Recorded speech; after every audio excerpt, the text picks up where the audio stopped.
appeal of Hesham and Secretary of State for the Home Department.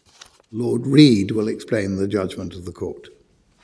This appeal is the first occasion on which this court, or its predecessor in the House of Lords, has had to consider in detail the relationship between the Home Secretary's power to deport foreign criminals under immigration legislation and her duty to respect their family life in this country under Article 8 of the European Convention on Human Rights, as given effect in the immigration legislation and also under the Human Rights Act. The issue arises in relation to Mr. Ali, an Iraqi national who has lived unlawfully in the UK since 2000. He was convicted of the possession of drugs in 2005 and of possession with intent to supply in 2006. He was sentenced to 4 years' imprisonment.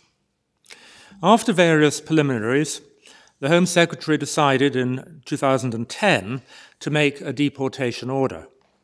Mr. Ali challenged the order on the basis that he had formed a stable relationship with a British woman with whom he had been living since 2005, had freed himself of drugs, and had kept out of trouble since his conviction in 2006. His appeal to the upper tribunal was heard in 2013 and was successful. The judge found that he was not a danger to the community, his last offence being 7 years earlier, and that his family life with his fiancée outweighed the public interest in his being sent back to Iraq. On a further appeal, the Court of Appeal found that the judge had not adopted the correct approach because he had ignored the immigration rules adopted by the Home Secretary in relation to how Article 8 should be applied in relation to the deportation of foreign criminals. Mr. Ali now appeals to the Supreme Court. The appeal raises a number of important issues. One concerns the significance of the immigration rules, which are statements of practice laid down by the Home Secretary and approved by Parliament. The judge regarded the rules concerning Article 8 and deportation as irrelevant to the decisions of the courts, since the courts are entirely independent of the Home Secretary and are not bound by the rules which she lays down for her officials, but instead have to reach their own assessment of what the law requires. The Court of Appeal, on the other hand, treated the rules as an important consideration and has even referred to them in some cases as a complete code.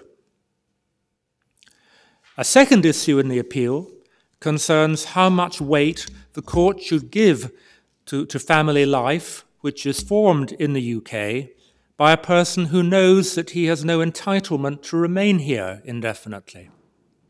Should that precarious immigration status reduce the weight given to his family life when assessing whether his deportation is justified? If so, it's not clear that the judge followed that approach in this case. By a majority of 6-1, the Supreme Court dismisses Mr. Ali's appeal, Lord Kerr dissenting. On the first issue, about the significance of the immigration rules, the Court holds that the rules reflect the assessment of the responsible minister at a general level of the relative weight of the competing factors which have to be taken into account when striking a fair balance between the public interest in the deportation of foreign criminals and their families' right to respect for the family life that they have established in this country. The courts have to bear in mind the Home Secretary's constitutional responsibility for policy in this area and the endorsement of the rules by Parliament. It is the function of the courts to consider individual cases which come before them and to decide how the balance is struck in those individual cases. In doing so, they must take the Secretary of State's policy into account and attach considerable weight to it at a general level, as well as considering all the factors which are relevant to the particular case before them. The rules are not a complete code for the courts, but they are relevant, and the judge was wrong to ignore them.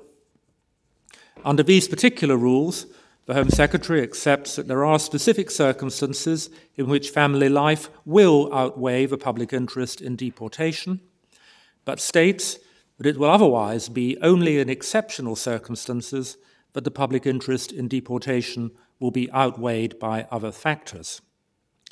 This court holds that where the circumstances specified by the Home Secretary do not apply, the public interest in deportation can be outweighed only by countervailing factors which are very compelling. In other words, only a claim which is very strong indeed will succeed. On the second issue, about family life, which was begun when the person knew that he had no right to remain in this country indefinitely, the court considers that that is an important consideration, which the judge should have taken into account. Mr. Ali's appeal is therefore dismissed, and the case will have to be reconsidered in the light of this judgment and the up-to-date facts. Thank you for coming. The court's now adjourned.